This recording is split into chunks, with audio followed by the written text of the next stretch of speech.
Assalamualaikum warahmatullahi wabarakatuh. Pada kali ini, Ibu akan menjelaskan tentang gerak lurus pada subbagian gerak lurus beraturan. Simak baik-baik video pembelajaran ini ya.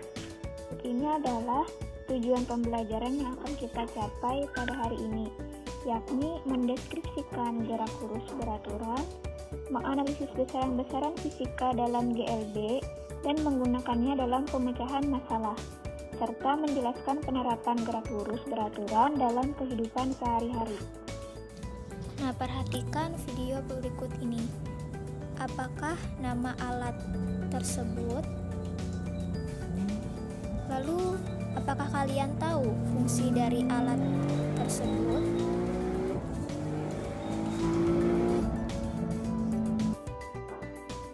Lalu, bagaimanakah suatu benda dapat dikatakan bergerak lurus beraturan? Nah, gerak lurus beraturan adalah gerak suatu benda yang lintasannya berupa garis lurus dan memiliki kecepatan yang tetap. Kecepatan tetap di sini artinya yakni besar nilainya dan arahnya kecepatan tersebut tidak berubah. Oke, lanjut lagi ya. Nah, jika saat awal mengamati gerak, T awal itu sama dengan 0. Sedangkan posisi benda pada di X awal itu dinamakan dengan X0. Saat akhir mengamati gerak T akhir, yakni T, sedangkan posisi benda ada di X akhir dilambangkan dengan X. Pada gerak lurus beraturan, berlaku persamaan V sama dengan delta X per delta T, dengan delta X adalah X2 dikurang X1 dan delta T adalah T2 dikurang T1, di mana V adalah kecepatan rata-rata dengan satuan meter per sekon, X1 adalah posisi awal dengan satuannya meter, X2 posisi akhir, T1 adalah waktu awal benda bergerak dengan satuannya sekon, dan T2 adalah waktu akhir benda berhenti bergerak.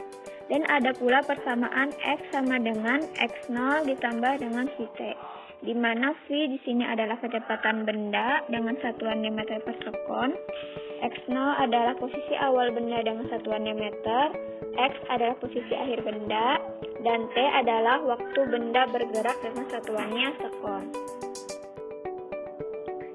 Karakteristik dari gerak lurus beraturan yakni memiliki kecepatan V0 sama dengan V tetap atau konstan.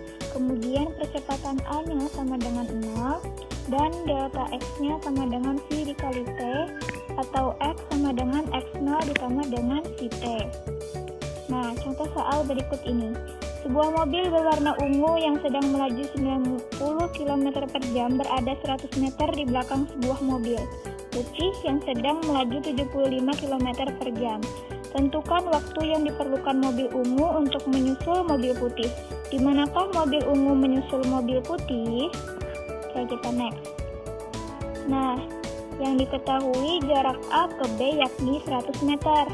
Yang mana 100 meter itu akan sama dengan 0,1 km. V1-nya sama dengan 90 km per jam.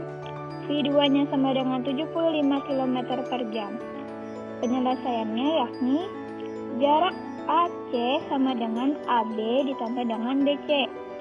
AB kita pindah ruas sama dengan AC dikurang BC. Kita misalkan T1 sama dengan T2 sama dengan T. AC nilainya adalah V dikali T, yakni 90 km per jam dikali T. BC yakni V2 dikali T2 sama dengan 75 km per jam dikali dengan T. Nah, kita masukkan nilai dari AB yakni 0,1 km sama dengan 90 km per jam kali T dikurang 75 km per jam dikali dengan T. Sehingga 0,1 jam sama dengan 15 T. Kita pindah, T sama dengan 0,1 dibagi dengan 15 dikali dengan 3600 sekon. Kita ubah dari jam ke sekon, sehingga T kita dapatkan sebesar 24 sekon. Untuk jaraknya yakni SP sama dengan V1 dikalikan dengan T, yang mana besar V1 sama dengan 90 km per jam dikalikan dengan T yang telah kita dapat, yakni 0,1/15 jam. Sehingga didapatkan 0,6 km. 0,6 km jika kita ubah menjadi meter menjadi 600 meter. Jadi, sedan tersebut menyusul jeep setelah 24 sekon dan setelah menempuh jarak sebesar 600 meter. Oke, kita next. Nah, grafik pada gerak lurus beraturan ada dua, yakni yang pertama kita lihat pada gambar pertama, itu adalah grafik kecepatan terhadap waktu. Grafik VT dengan kecepatannya yakni konstan. Nah, grafik yang kedua yakni grafik jarak terhadap waktu. Grafik S terhadap T. Nah, misalkan kita tinjau saat awal T awal dan saat akhir itu disebut dengan T akhir dengan selang waktunya yakni delta T, yang mana delta T adalah T akhir dikurang dengan T awal. Maka luas daerahnya itu akan sama dengan luas persegi panjang. Dengan panjangnya adalah delta T dan lebarnya adalah V. Jadi, luas arsiran A akan sama dengan delta T dikali dengan V atau perpindahan delta X. Delta X itu adalah luas daerah pada grafik V terhadap T. Kemudian kita lihat pada gambar kedua, di sana ada hubungan antara jarak dengan waktu, yang mana besarnya tan alfa sama dengan S per T. S per T adalah kecepatan, yakni V. Jika kemiringan garis semakin curam, itu menunjukkan bahwa gerak lurus tersebut semakin cepat. Beberapa contoh dari gerak lurus beraturan yakni mobil yang sedang bergerak lurus pada jalan raya dengan angka speedometer tetap selama suatu selang waktu.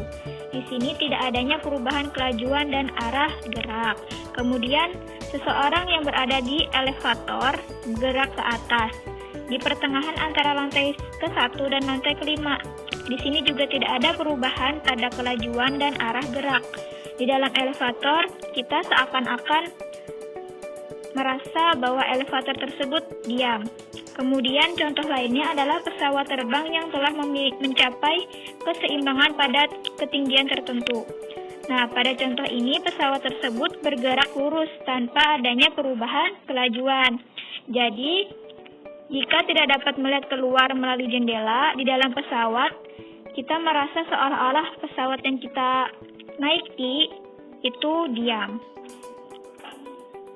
Oke, contoh soal berikut ini. Nah, pada grafik tersebut menunjukkan hubungan antara kecepatan terhadap waktu. Kemudian, tentukanlah kecepatan dan kelajuan rata-rata selama 8 sekon. Nah, pada grafik ini kita lihat hubungan antara kecepatan dengan waktu. Yang mana di sini kita akan menentukan besarnya kecepatan dan kelajuan rata-rata pada saat 8 second.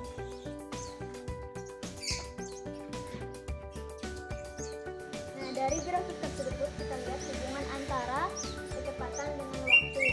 Kita cari lebih dulu besarnya perpindahan dari grafik tersebut. Rumusnya yakni delta X sama dengan luas daerah pada grafik V terhadap T.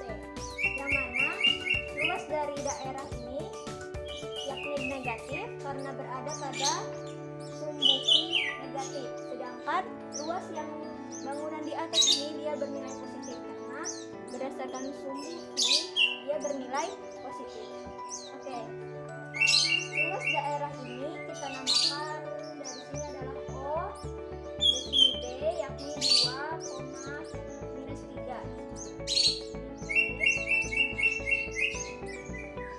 Kemudian ini kita namakan dengan C, ini B, kemudian ini C,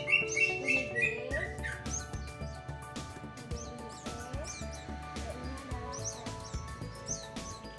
Nah, luas yang di bawah ini kita minus, yakni luas segitiga.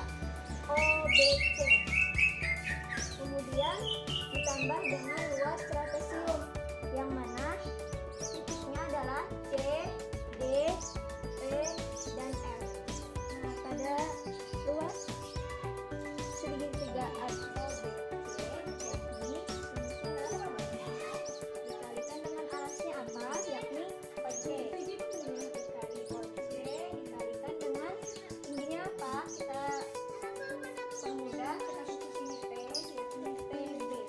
Dikalikan dengan PB sama dengan setengah dikalikan OC berapa? 4. 4 dikalikan sama PB yakni minus 3. Nah, baru kita kalikan 4 kali 3 12 dibagi 2 yakni minus 6. Satuannya adalah meter. Nah, luas trapesium dari C, D, E, F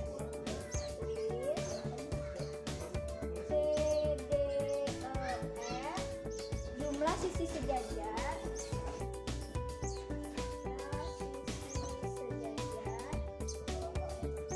dikalikan dengan tingginya dibagi 2.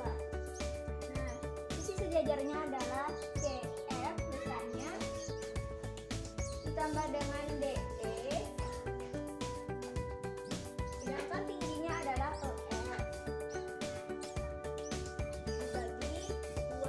CF besarnya sebesar 4 tambah dengan DE yakni 6 sampai 8 adalah 2 dikalikan dengan EF yakni sebesar 3 dibagi 2. Nah, 4 ditambah 2 sama dengan 6 dikalikan 3 dibagi 2. Hasilnya adalah 9. Satuannya meter. Nah, kita tadi dapat sudah perpindahan pada luas segitiga OBC dan trapesium CDEF yakni delta F sama dengan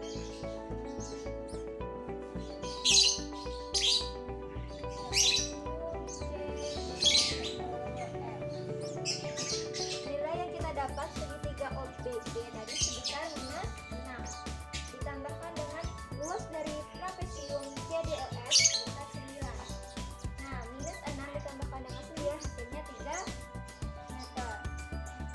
Setelah kita dapat nilai dari perpindahan tersebut, kita akan mencari nilai dari kecepatan rata-rata pada grafik C terhadap T pada waktu 8 sekon.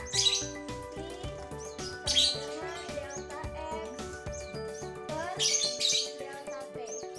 Delta X-nya sebesar 3 meter dibagi dengan nilainya adalah 8 sekon. Nah, hasilnya 0,375 meter per sekon. Nah, tadi kita sudah dapatkan nilai kecepatan rata-rata pada waktu 8 sekon yakni sebesar 0,375 meter per sekon. Sekarang kita cari lagi besarnya kelajuan dari grafik ini V terhadap T. Kita cari dulu nih besarnya jarak dari grafik tersebut. Nah, yakni delta S sama dengan luas daerah pada grafik V terhadap T. Pada saat kita mencari jarak, bangun OBC ini bernilai positif. Kenapa? Karena pada jarak tidak pernah nilainya negatif. Jadi jarak akan sama dengan segitiga OBC ditambahkan dengan trapesium CDEF.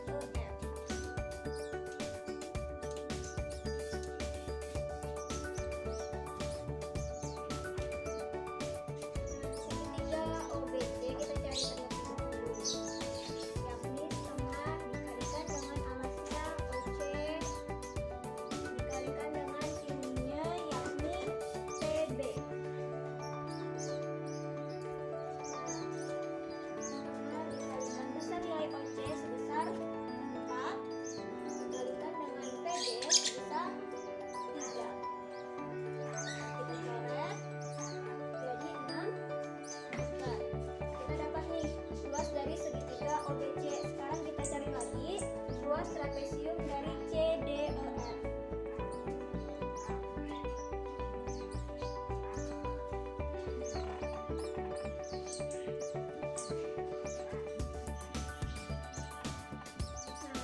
dari trapesium CDEF sama dengan jumlah sisi sejajar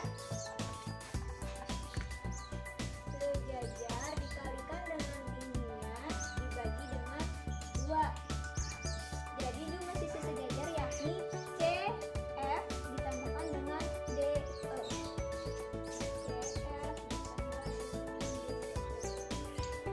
Dikalikan tingginya yakni EF. Dibagi dengan 2. Nah, besar nilai CF sebesar 4 dari sampai ke 8 yakni 4. Ditambahkan dengan D ke F 6 ke 8 maka 2. Dikalikan dengan tingginya yakni E F sebesar 3 dibagikan dengan 2. 4 ditambahkan 2 sama dengan 6 dikalikan 3 dibagi 2 maka hasilnya adalah 9 meter. Ini adalah besar dari luas CDEF sebesar 9 meter. Segitiga OBC tadi kita sudah dapat sebesar 6 meter. Ditambahkan dengan luas trapesium CDEF sebesar 9 meter ditambahkan menjadi 15 meter. Nah, kita kan di sini mencari kelajuan. Rumus kelajuan yakni V sama dengan delta S per delta T.